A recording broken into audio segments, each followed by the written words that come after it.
this concept literally applies to pretty much every human. I started to give an age when we start to think about time, but that's not even true.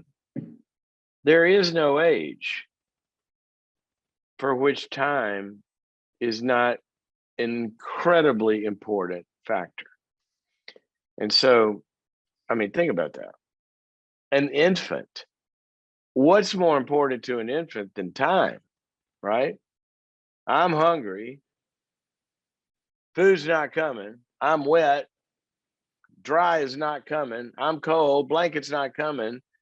And as that time goes on, what happens? Things generate inside that are awful and they escalate. And then we know a lot of emotional regulation, wiring gets blown up in infants that aren't attended to. And because it's too much time before relief has come.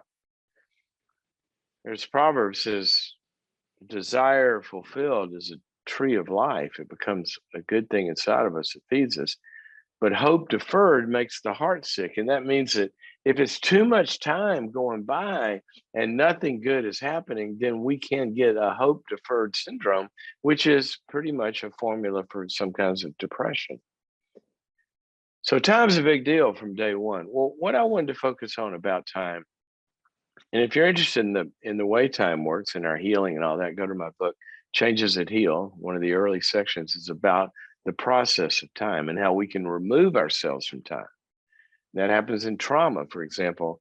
You know, time is where all the healing takes place. You've heard time heals all things. Not true. Absolutely not true. Time does not heal all things. Okay? Put a cake in the oven for 4 hours, but don't turn the oven on.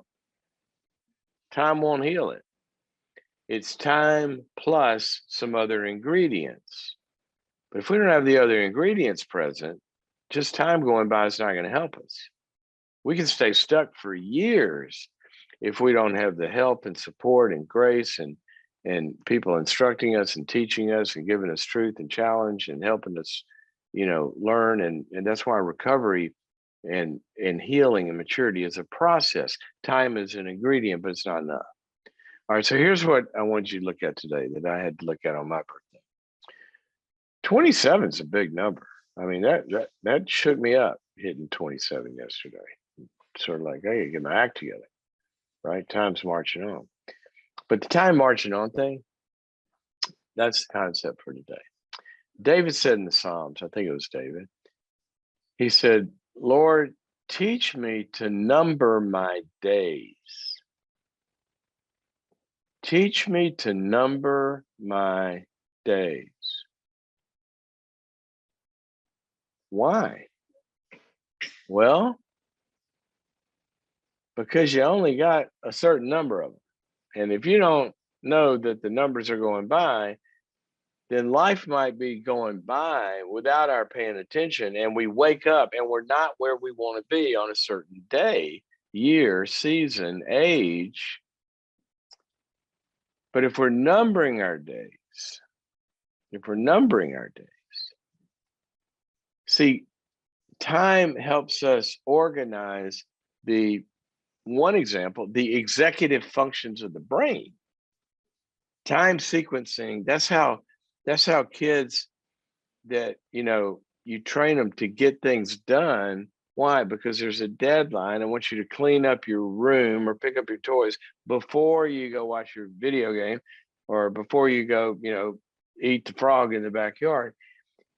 That they're learning, wait a minute, there's a before and until and a sequence, and then the brain learns sequencing, and then you learn how to introduce resources and release resources, energy, and activity into a sequence, and that's how we reach a goal. But it's the sequencing of time and the doing the right activities through the course of time. That's why for Boundaries.me subscribers, we have the daily thing, the daily coaching tip that we email to you subscribers, because we're sequencing time with certain kinds of challenges and certain kind of moves and expectations like any coach would do. Well, here's the deal. If you're coaching yourself to where, by next year, I wanted to, reach this goal. I want to reach this goal by next year. What if you said, well, um, I want to have a certain amount of savings in the bank. Well, what does that mean? By when? See, if we don't have a when, then we can't organize the activities. Because it doesn't matter when I do it, or it matters, or don't even know when it matters. Or what if you've been letting your marriage stay stuck one day after another? Had a call the other day. She said her husband's just fine with just letting it stay stuck. He don't want to deal with anything. Well, we think we can stay stuck and let time go by, but there's going to come a day when he's going to find a note on the kitchen table, because she's been trying to invite him into the process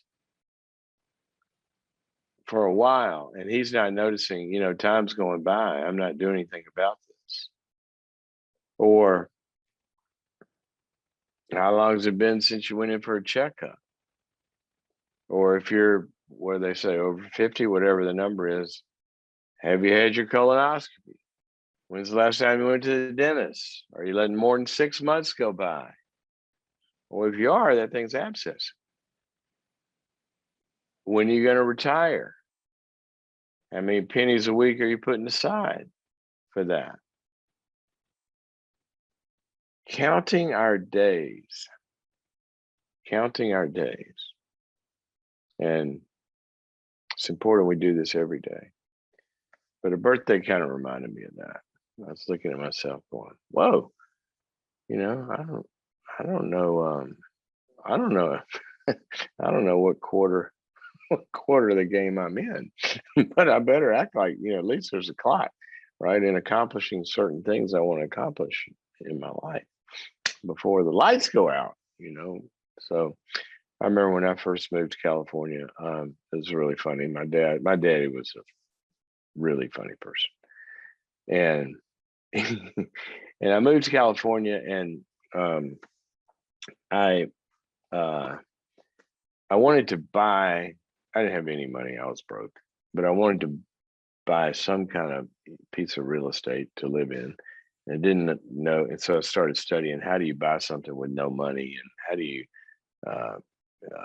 do you assume loans? I had no income and all this. So I bought this. I figured out a way to do this, and I bought this 5-bedroom ghetto dwelling, 5 bedrooms, but in the ghetto. So all I could pull off.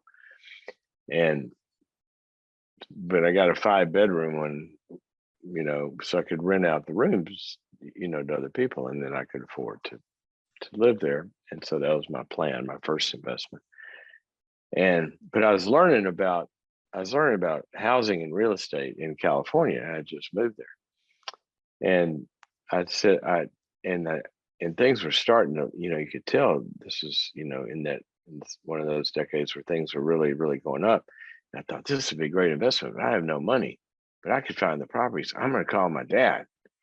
And he was, how old would he have been at that time? I don't know. He had me late in life, so he'd have been in his 60s. So I called my dad. I said, I got a plan. I'm finding all these properties, and I'll find the properties because things are going up. I'll find the properties. You put in the money, and you be an investor, and then we'll do really well. I explained the whole thing to him, and he said, well, son, that sounds like a great plan. That sounds like a great idea. He said, but let me tell you the one thing that's wrong with it. He says,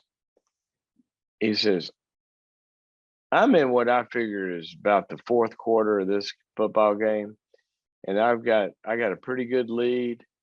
And so I'm going to just try to hang on to my lead until the game's over. He said, but you're just at the initial kickoff. I was 23. He said, the game's just starting. He said, you got to get some points on the board. So you got to, he said, we're playing different games though, because we're on different time